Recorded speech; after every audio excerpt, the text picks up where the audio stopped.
The backup.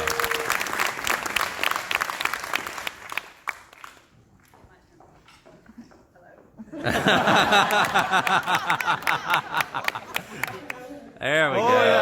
Yeah. Good morning, ladies and gentlemen. Good morning. That's my little girl. To say that it is an honour to be standing up here in front of all of you is a gross understatement. Over the course of the last 6 weeks, I have been uplifted and greatly inspired by each one of you. And to be honest, feel quite unworthy of this role. I would like to acknowledge a few people before I really get underway, and that's Bill Barnett, Ryan and her incredible team, all the staff and faculty, and you guys, our family.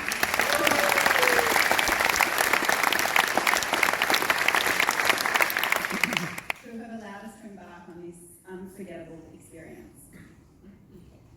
When I started thinking about this speech and reflecting on the past 6 weeks, I thought about the classes, the coursework, the turbo talks, the sport, and I realised I hadn't done my homework for our negotiation professor, Maggie Neal. I hadn't negotiated the price of anything at Stanford Mall. And so I decided that I would take that opportunity to negotiate the price of a dress for graduation. Because a new dress for graduation was entirely necessary. So I reread our class notes and with full confidence went to Stanford Mall and walked into the first store wearing the Stanford Executive Program t-shirt we were given a few weeks back that said in large letters Stanford Executive Program. And I walked up to the first shop assistant and she looked at me and said, "Oh, you're doing the Stanford Executive Program. You must be rich." And I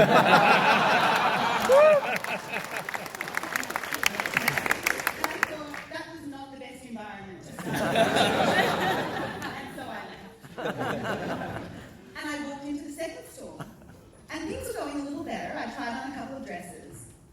And after a while, the shop assistant said to me, "You know, you look quite young to be doing the Stanford Executive Program. You might even be younger than me. I'm 47. I'm 31. I realised that probably put me in a pretty good negotiating position, but my ego was too damaged, and so I left. The third store I walked into, I tried on a dress that had long sleeves. So on the left arm, the sleeve went way below the bottom of my arm. And the minute I tried it on, the shop assistant rushed over to me and said, "I have a solution for you. I know what you can do. Don't worry. You can just roll up the sleeve on that left arm. That's fine. I think that would work really well for you." I know. I thought to myself, where have you been my whole life? And so the fourth store I walked into, I bought this dress for half price.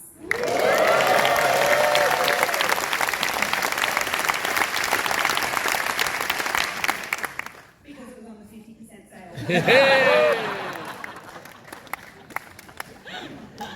As our time together has been coming to an end, I have been thinking a lot about this program and the impact it has had on me and the changes I want to make in my future. And while I have learnt so much from the classwork and when I managed them, the readings, the thing that I have valued the most about my time at Stanford is you and your stories. And today I want to talk to you about the power of a person to change a life through courage and through kindness. On our very first day, Professor Barnett said that this program would change the trajectory of our lives. That comment resonated with me then and has had an even larger impact on me over this past week.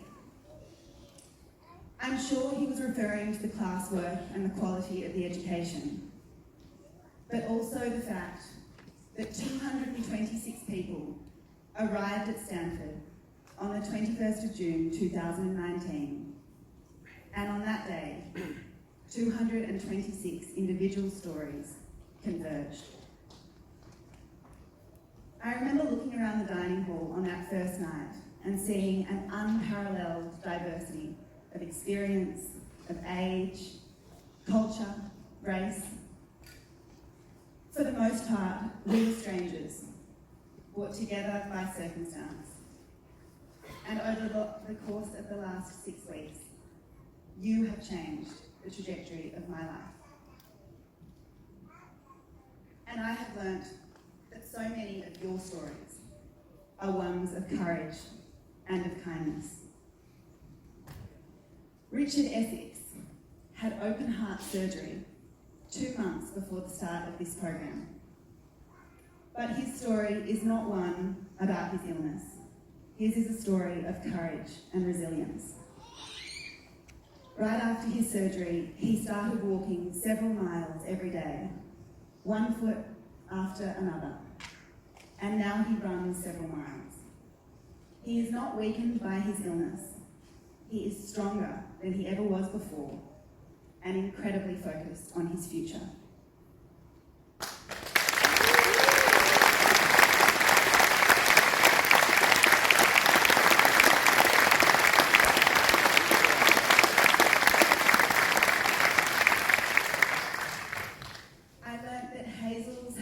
Passed away 2 years ago, and she is raising 2 amazing girls as a single working mother.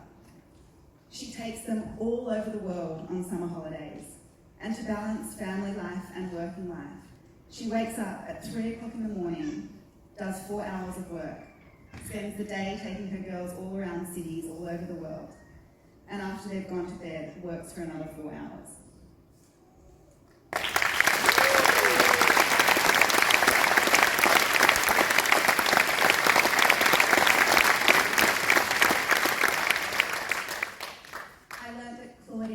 Moved to a foreign country with a 4-month-old daughter and completed a PhD as a single mother. Her story is one of resilience. She developed an incredibly successful business that she sold last year for $102 million.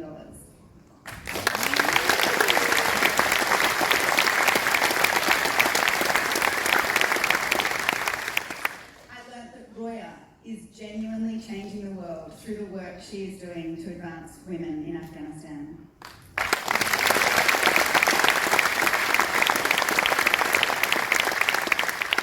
And that Mario is doing incredible things to advance female leadership around the world.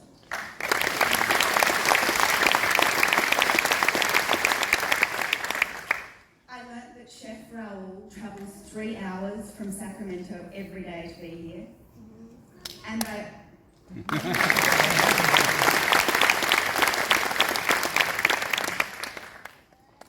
I learnt that our sports coach, Lori, is actually 15 years older than she looks.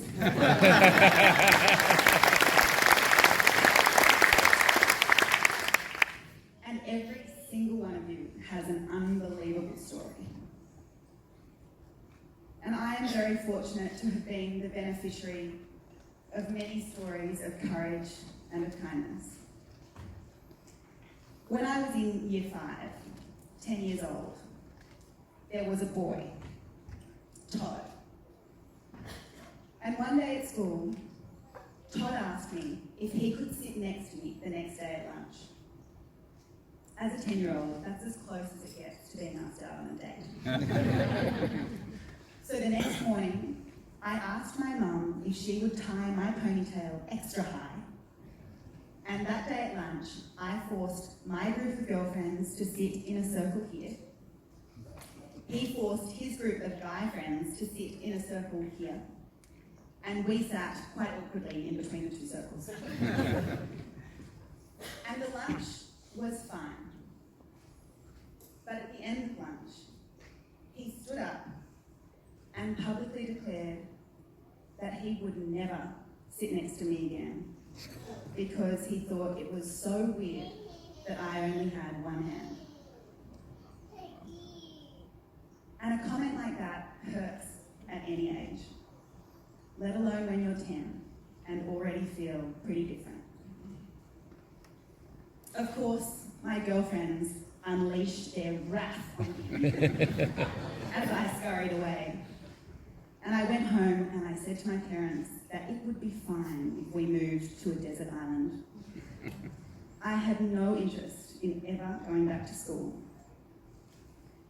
But it was my grandma who had overcome an enormous amount of adversity herself, who had told me that sometimes it's just a matter of putting one foot in front of the other.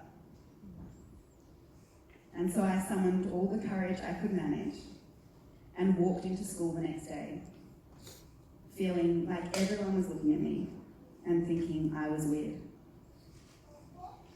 In our first lesson, my teacher, Miss Clark, who had no doubt heard what had happened the day before, said to our class that we were going to start by doing a creative writing exercise. And we had to visually depict a superhero who had a disability, a disabled superhero. And by the end of the class, there were 25 superheroes that all had one arm. They were awesome. And they hung at the front of our classroom for the rest of the year. And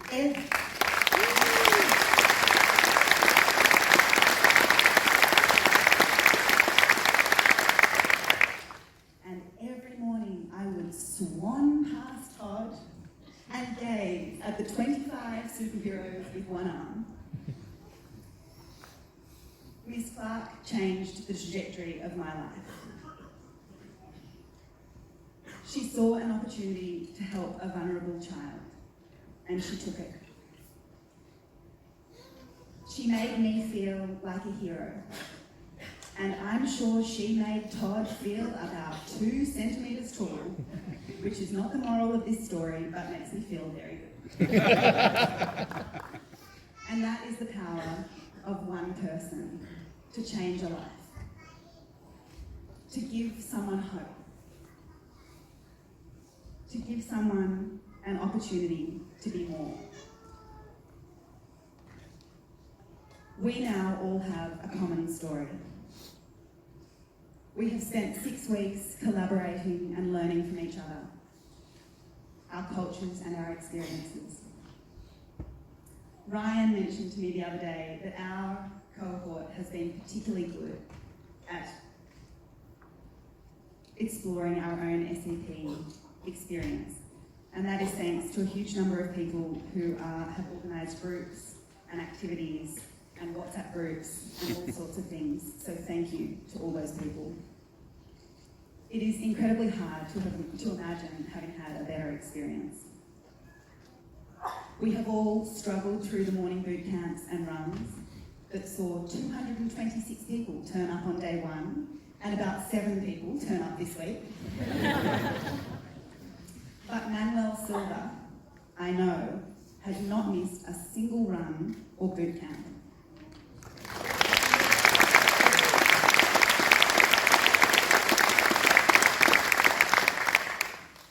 We have danced together. Some of us, like Cola, are very good.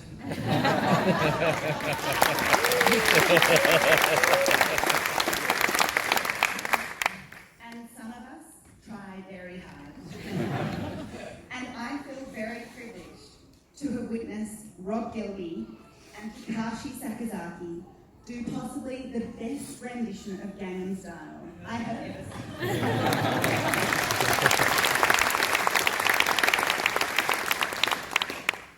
We have also been deep in the trenches together, figuring out how on earth we can eat 3-course meals 3 times a day for 6 weeks. The lobster, the sushi, the scallops, the gelato, the chopped chip cookies. We really had to endure Chef Raoul's cooking.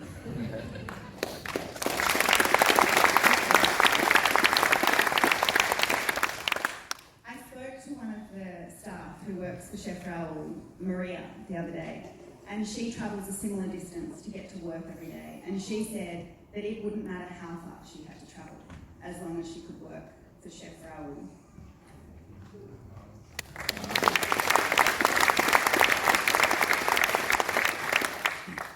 We have all been reminded of our undergraduate days when the police turned up to almost every occasion. And in particular, when they turned up to the party at Manuel's house. I was on the dance floor dancing to Whitney Houston, and I heard the doorbell ring, and I saw Manuel open the door. And the policeman, who I'm sure expected to see a rowdy bunch of teenagers, was instead confronted with Manuel the Silver Fox, holding a bottle of Chateau Margaux. And the policeman seemed simultaneously confused and quite impressed as the bells carry on. To the very committed group of people who managed to find time to play tennis 17 times every day and still do all their readings and classwork. People have also travelled together on the weekends, and some of those people planned their trips well in advance. And then there was Tim.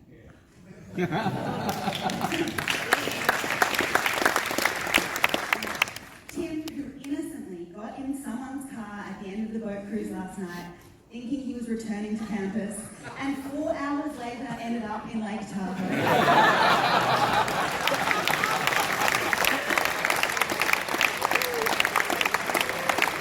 That's great. Tito brought us fish from Brazil, Carlos brought us anchovies from Spain, and Sergio brought us shrimp from Mexico. Anil taught us the power of yoga and meditation. And Pedro, Yusuf, Rick, and Dimitri brought us all together through the power of music.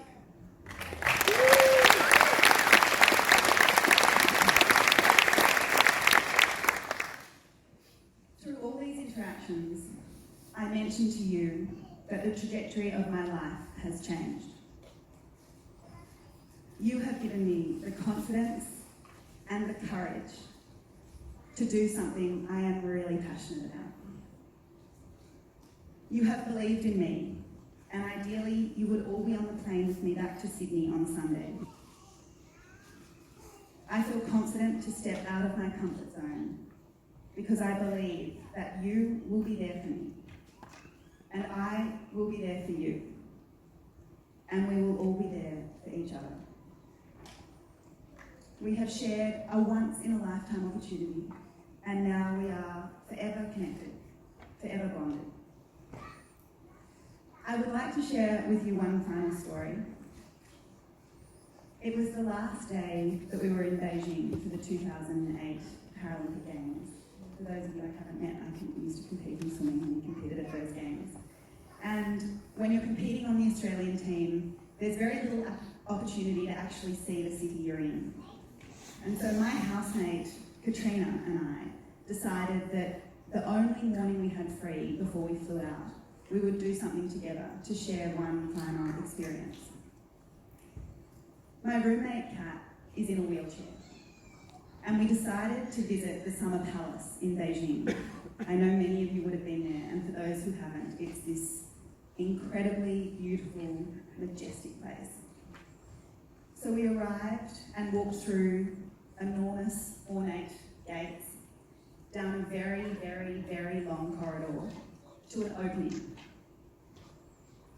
And I realised that we had not done enough research about where we were going, because the main attraction at the Summer Palace was the Hill of Longevity, which is a gorgeous temple at the top of 1,000 stairs.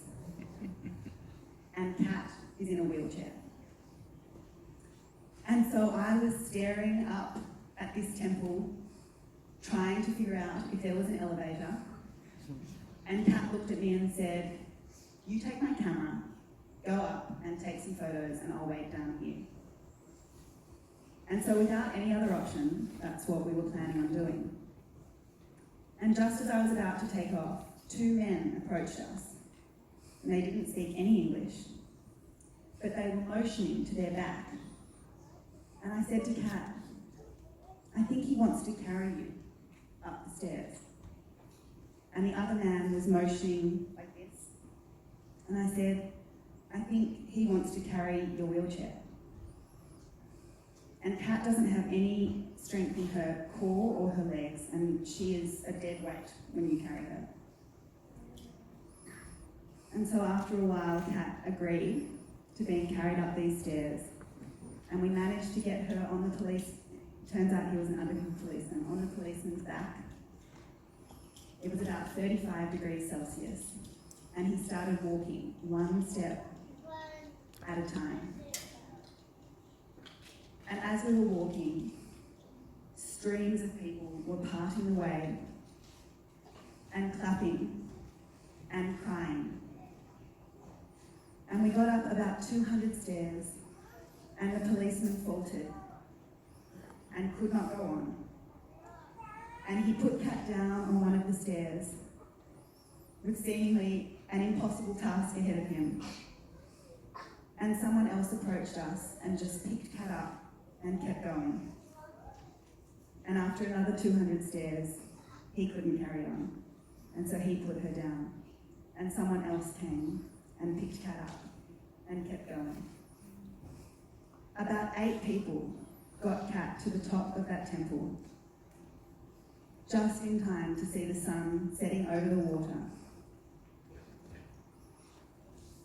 And so my message to you is this. See who you can carry up the stairs. 1,000 stairs may seem daunting, but you are visible. And if people see you do it, they will step in and help. You may not be able to make it all the way, but with the assistance of others, you can. And we will all help you get there. In your lives, which are already extraordinary, take pause for a moment. Reflect on the incredibly privileged lives you all have and the opportunities that lie ahead of you because of it. And then, dare to be bold and dare to be courageous. Not climb Mount Everest bold or dye your hair pink courageous. By all means, do those things. But I mean, be kind, be open-minded, stand alongside people who really need you to, and stand up for what you know is right, even if it isn't popular and even if it isn't easy. Those things may sound simple, but in my experience, they're much harder than you think, and they take true courage.